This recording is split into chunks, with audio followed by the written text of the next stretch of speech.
μετά να κανονίσω να πάμε για φαγητό. Πήρες εισιτήρια? Τέλεια. Θα έρθουν και άλλοι, ναι. Αλήθεια? Εντάξει. Να σου πω, θα τα πούμε πιο μετά. Γεια σου.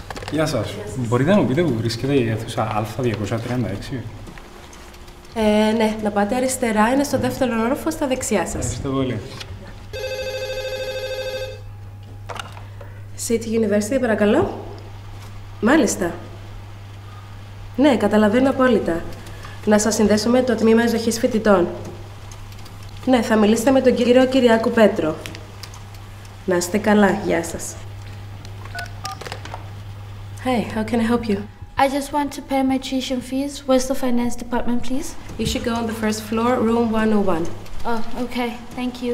Though I think you should have helped me earlier considering I came here first. Now I'll possibly miss my 4 o'clock bus. Sorry, but I was busy. But you can take the next one in half hour. Oh, okay. Thank you. Have a nice day.